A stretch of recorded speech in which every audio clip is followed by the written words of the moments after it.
दोस्तों आज के इस वीडियो के अंदर हम देखने वाले हैं कि 2026 के अंदर हमें एक नए पासपोर्ट के लिए कैसे अप्लाई करना है। इसका जो प्रोसेस है पहले से काफी हद तक चेंज हो चुका है। इस वीडियो के अंदर आपको लेटेस्ट तरीका दिखाऊंगा जिसमें कि आपको नया वाला ई पासपोर्ट मिलेगा जिस पर लगी होगी एक चिप। पासपोर्ट को अप्लाई करने के लिए सबसे पहले तो आपको अपना जो ब्राउजर है वो ओपन करना है और यहाँ पर आपको सर्च करना है पासपोर्ट सेवा। तो हमारे सामने ऑफिशियल वेबसाइट आ जाएगी। वैसे इसका जो लिंक है हमने वीडियो के डिस्क्रिप्शन में भी दे रखा है, जहां से भी आप डायरेक्टली पोर्टल पर आ सकते हो। अब यहाँ पर हमें एक नए पासपोर्ट के लिए अप्लाई करना है, जिसके लिए क्विक लिंक का सेक्शन एक दिखेगा और यहीं पर ऑप्शन मिल जाएगा अप्लाई फॉर पासपोर्ट का। तो हम इसी ऑप्शन पे क्लिक करेंगे और इसके बाद में कई सारे ऑप्शन आएंगे। तो हम यहाँ पर नॉर्मल वाले ऑप्शन पे क्लिक करेंगे और इसके बाद में यहाँ पर एक ऑप्शन दिखेगा रजिस्टर करने का, क्योंकि पासपोर्ट के लिए जब भी आप अप्लाई करते हो तो पासपोर्ट सेवा पोर्टल की एक आईडी आपके पास में होनी चाहिए जो कि आपको क्रिएट करना होगा। तो जैसे कि हमने रजिस्टर के ऑप्शन पे क्लिक किया है तो यहाँ पर हमें पासपोर्ट ऑफिस के ऑप्शन पे क्लिक करना है। सीपीवी दिल्ली उन लोगों के लिए है जो डिप्लोमेटिक पासपोर्ट बनाना चाहते हैं या फिर कोई गवर्नमेंट ऑफिसर्स है जो भी गवर्नमेंट के काम से विदेश जाते हैं उनके लिए है। जो भी आपका पासपोर्ट ऑफिस लगता है यहाँ पर इस लिस्ट में से सेलेक्ट करना है और इसके बाद में हमें अपना जो नेम है फुल नेम यहाँ पर हमें दर्ज करना है और इसी के साथ में अपनी जो ईमेल आईडी है वो यहाँ पर हमें दर्ज करना है। अब यहाँ पर पूछा जाएगा कि जो आपने ईमेल आईडी इंटर करी है क्या उस ईमेल आईडी को आप लॉगिन आईडी बनाना चाहते हो। तो ये काफी अच्छा डिसीजन होगा। हम यहाँ पर यस के ऑप्शन पे क्लिक करेंगे तो इससे क्या होगा कि हमारी जो ईमेल आईडी है वही लॉगिन आईडी के तौर पर सेट हो जाएगी। अलग से कोई यूजर नेम हमें दर्ज करने की जरूरत नहीं होगी। हमें चेक अवेलेबिलिटी के ऑप्शन पे क्लिक करना है तो हमारी जो मेल आईडी है वो अवेलेबल है, हम यहाँ पर सेट कर सकते हैं। पासवर्ड जो भी हम रखना चाहते हैं हम यहाँ पर इंटर करेंगे और इसके बाद में साइन अप के ऑप्शन पे क्लिक करना है। आपके ईमेल आईडी पर पासपोर्ट डिपार्टमेंट की तरफ से एक ईमेल आया होगा। ईमेल अगर आप चेक करोगे तो उसमें एक कोड होगा, वो कोड आपको यहाँ पर दर्ज करना है और कंप्लीट साइन अप के ऑप्शन पे क्लिक करना है। तो इस तरीके से हमारी जो आईडी है वो क्रिएट हो चुकी है। हम बैक टू लॉगिन के ऑप्शन पे क्लिक करेंगे और यहाँ पर हम अपनी जो ईमेल आईडी है वो दर्ज करेंगे। तो यहाँ पर अब आप सभी को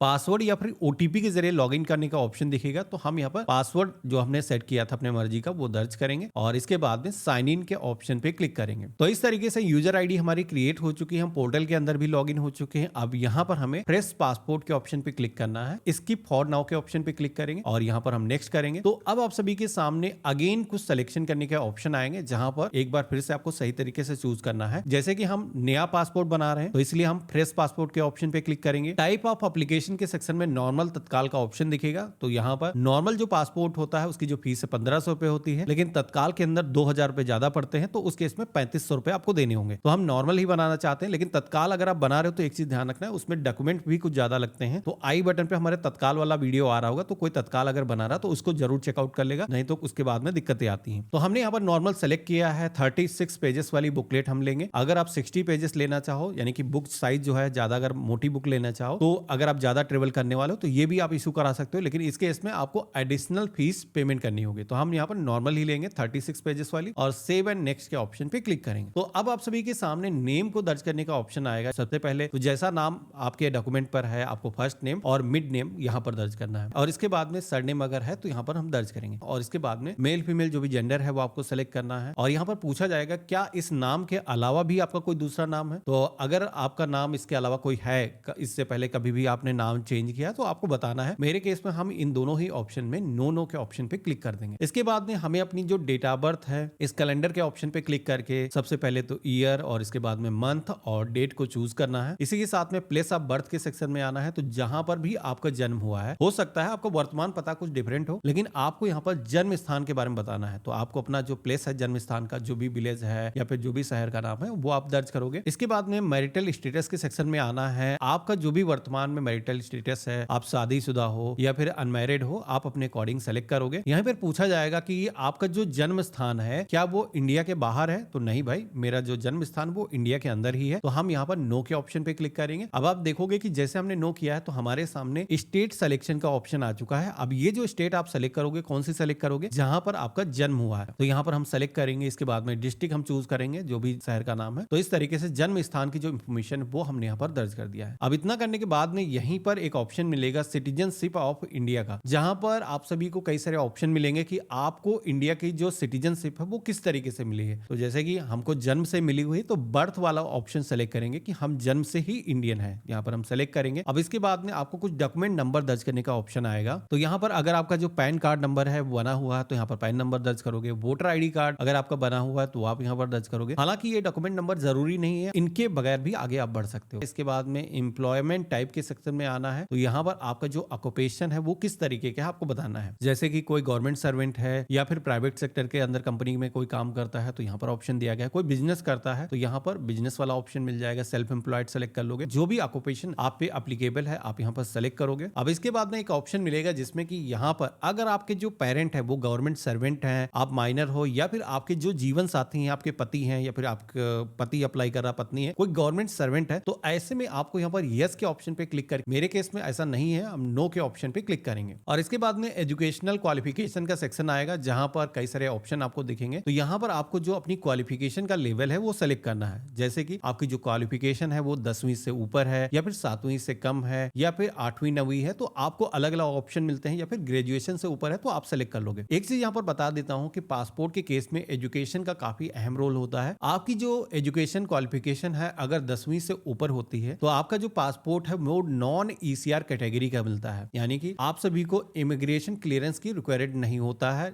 यानी कि किसी भी गल्फ कंट्री के अंदर अगर आप काम करने के लिए जाते हो तो उस केस में जो क्लियरेंस की जरूरत होती है वो नॉन ईसीआर कैटेगरी का अगर आपका पासपोर्ट है तो उसमें जरूरी नहीं होता है। लेकिन अगर आप टूरिस्ट वीजा पर जाते हो तो दोनों ही पासपोर्ट सेम वर्क करते हैं, उसमें कोई फिर डिफरेंट नहीं होता है। तो यहाँ पर क्वालिफिकेशन का अगर लेवल आपका 10वीं से ऊपर है तो आपका जो पासपोर्ट है वो नॉन ईसीआर कैटेगरी का ही मिलेगा। इन केस आपकी क्वालिफिकेशन कम है तो यहाँ पर कुछ डॉक्यूमेंट के ऑप्शन दिए गए हैं जिसपे क्लिक करके आप देख सकते हो। जैसे कि अगर आप कोई इनकम टैक्स पेयर है या फिर माइनर हो और आपके पेरेंट के पास में नॉन ईसीआर कैटेगरी का पासपोर्ट है तो उस केस में आपको नॉन ईसीआर कैटेगरी का ही पासपोर्ट मिल जाता है। तो यहाँ पर इस तरीके से सेलेक्ट कर लेंगे। यहीं पर एक ऑप्शन मिलेगा विजिबल डिस्ट्रीब्यूशन मार्क वाला, तो यहाँ पर आपके बॉडी पर कोई भी ऐसा पहचान चिन्ह है जो जन्म से है जो कि आप बताना चाहो तो यहाँ पर आपको बताना है कि हाँ हमारे बॉडी पर कोई चोट का, तिल का, मशे का कोई निशान है जिससे कि आपके बॉडी की पहचान की जा सके। तो यहाँ पर मेरे केस में नहीं है तो हम इसको ब्लैंक भी छोड़ सकते हैं। आधार नंबर यहाँ पर दर्ज करना है और आधार की जो टर्म एंड कंडीशंस हैं उनको एक्सेप्ट करने के लिए यस के ऑप्शन पे क्लिक करना है और इसके बाद में हमें सेव एंड नेक्स्ट के ऑप्शन पे क्लिक करना है। अब यहाँ पर आप सभी को फॉर्म के अंदर आगे की जो इन्फॉर्मेशन है, जैसे कि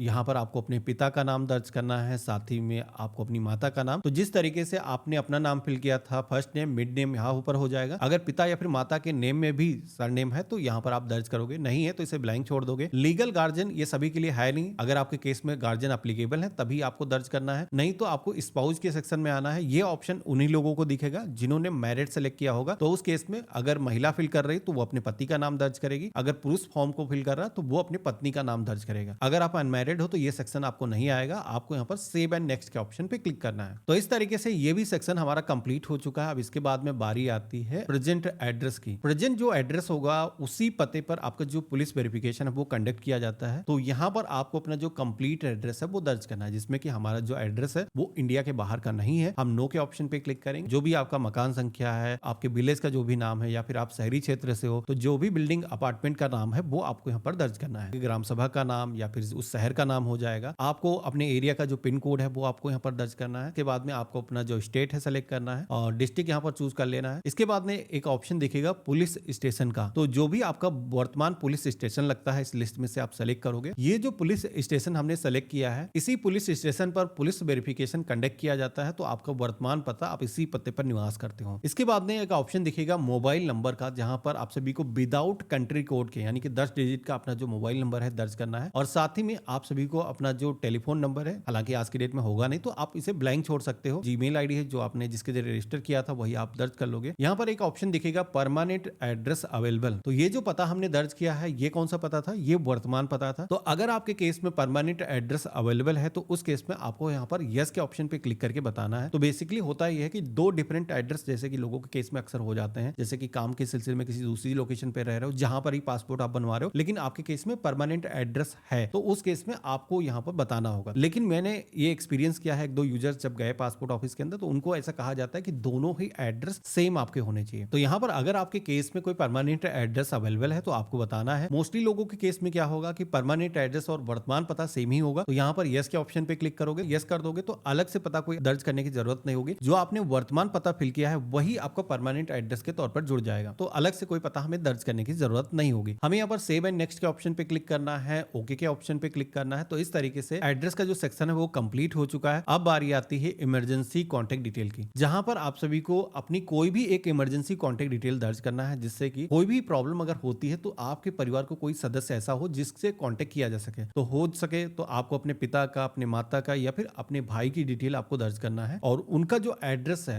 यानी कि पूरा उनका नाम और एड्रेस एक ही लाइन के अंदर आपको इंटर करना है, और पिन कोड इसी लाइन के अंदर आपको दर्ज कर देना है, और इसके बाद में मोबाइल नंबर उनका जो भी है वो दर्ज करना है। अगर आपके केस में घर में दूसरा कोई मोबाइल नंबर नहीं है तो फिर सेम ही आप दर्ज करोगे, नहीं तो पिता के पास में अगर दूसरा मोबाइल नंबर है तो वो दर्ज कर देना है। हमने सेव एंड नेक्स्ट के ऑप्शन पे क्लिक किया है, तो अब हमारे सामने कुछ ऑप्शन आएंगे जिसमें कि यहाँ पर बेसिकली आपके पासपोर्ट की एलिजिबिलिटी तय करने के लिए यहाँ पर कुछ क्वेश्चन पूछे जाते हैं, जिसमें कि पूछा जा रहा है कि इससे पहले आपका जो पासपोर्ट है कभी हेल्ड या फिर होल्ड तो नहीं किया गया है, इससे पहले क्या कभी आपने पासपोर्ट के लिए अप्लाई किया है लेकिन पासपोर्ट इशू नहीं हुआ है, तो यहाँ पर भी हम नो के ऑप्शन पे क्लिक करेंगे। अगर आपके केस में कोई भी कंडीशन फुलफिल होती है तो आपको उस केस में बताना है। अब इतना करने के बाद में अगला जो पेज आता है जहां पर फिर से अगेन कुछ क्वेश्चन आ जाते हैं, जहां पर पूछा जाता है कि आप पे कोई भी इंडिया के अंदर किसी भी कोर्ट के अंदर कोई केस जो है पेंडिंग तो नहीं है, कोई कोर्ट केस तो नहीं चल रहा है, तो ऐसा अगर हो तो यहाँ पर आपको बताना है। आपको बेसिकली यस नो में जवाब देना है। अब यहाँ पर जितने भी क्वेश्चन दिए गए हैं, अगर एक नॉर्मल यूजर है तो सभी को नो के ऑप्शन पे क्लिक करके आगे बढ़ना है। तो हमने सभी पे नो के ऑप्शन पे क्लिक कर दिया है, और इसके बाद में सेव एंड नेक्स्ट के ऑप्शन पे क्लिक करेंगे। तो अब आप देखोगे कि हमारे सामने पासपोर्ट का जो प्रीव्यू है वो यहाँ पर आ चुका है। कुछ ऐसा ही पासपोर्ट आपको प्रिंट होकर के मिलेगा। बेसिकली यहाँ पर जहां पर भी आपकी डिटेल होनी चाहिए, आपका नाम, साथ ही में आपके पिता का नाम हो गया, इसी के साथ में आपका जन्म स्थान हो गया, ये सारी डिटेल सही जगह पर होना चाहिए। आपकी जो डेट ऑफ बर्थ है वो भी यहाँ पर दिखाएगी, तो आपको मिलान कर लेना है। अब किसी के केस में अगर पता सही तरीके से नहीं आया है या फिर आपका नाम में कोई गलती हो गई है तो आप बैक जाकर के सुधार सकते हो, क्योंकि अब हमें आगे बढ़ना है। पूरा फॉर्म सही तरीके से फिल हो चुका है। आई एग्री के ऑप्शन पे क्लिक करेंगे और सेव एंड नेक्स्ट के ऑप्शन पे क्लिक करेंगे। तो अब आप सभी के सामने डॉक्यूमेंट सिलेक्शन का ऑप्शन आएगा, जहां पर पासपोर्ट को बनाने के लिए आप कौन से दस्तावेज दे रहे हो। तो यहाँ पर डॉक्यूमेंट की लिस्ट पे अगर हम क्लिक करेंगे तो हमें यहाँ पर पहले डॉक्यूमेंट के ऑप्शन पे क्लिक करना है, वो है प्रूफ ऑफ बर्थ का। जहां पर हम क्लिक करेंगे तो कई सारे तरीके के डॉक्यूमेंट के ऑप्शन आते हैं, जहां पर आप सभी को डॉक्यूमेंट सेलेक्ट करना है कि कौन सा दस्तावेज आप देने वाले हो। जिसमें कि आप देखोगे कि यहाँ पर अगर आपके पास में बर्थ सर्टिफिकेट है या फिर आपका ड्राइविंग लाइसेंस है या फिर पैन कार्ड है, तो इस तरीके के जो डॉक्यूमेंट है दिए जा सकते हैं, या फिर हाई स्कूल की जो मार्कशीट है, सर्टिफिकेट है, वो भी यहाँ पर दिया जा सकता है बर्थ प्रूफ के तौर पर। तो जो भी डॉक्यूमेंट आपके पास में मौजूद है आपको सेलेक्ट कर लेना है। अब इसके बाद में एड्रेस के लिए भी एक दस्तावेज हमें देना होगा, जो कि यहाँ पर टिक करेंगे। तो जैसे कि आधार कार्ड हो गया, आर्म लाइसेंस हो गया, इसी के साथ में बैंक पासबुक हो गया, बिजली पानी टेलीफोन का बिल हो गया, जो कि आपके नाम से दस्तावेज होने चाहिए, वो आप सेलेक्ट कर सकते हो। SC ST OBC सर्टिफिकेट हो गया या फिर रेंट एग्रीमेंट है, तो जो भी चीजें आपके पास में मौजूद है वो आपको सेलेक्ट कर लेना है। तो जैसे कि मेरे पास में आधार कार्ड मौजूद है और आधार कार्ड एड्रेस के तौर पर मान्य हम यहाँ पर लगा सकते हैं। अब यहाँ पर ये जो दो डॉक्यूमेंट है यही मेन लगते हैं एक तरीके से पासपोर्ट को बनाने के लिए, लेकिन तीसरा डॉक्यूमेंट आपको जरूरत पड़ सकती है। वो किस केस में, अगर आप जो है पासपोर्ट नॉन ECR कैटेगरी का ले रहे हो, तो उस केस में क्या होगा कि हाई स्कूल का जो मार्कशीट है, सर्टिफिकेट है, उसकी आपको जरूरत पड़ेगी। अब बारी आती है इस फॉर्म को अग्रेसित करने की, जिसमें कि आई एग्री के ऑप्शन पे क्लिक करेंगे, और जिस भी जगह से हम इस फॉर्म को भर रहे हैं प्लेस के सेक्शन में आकर के वर्तमान पता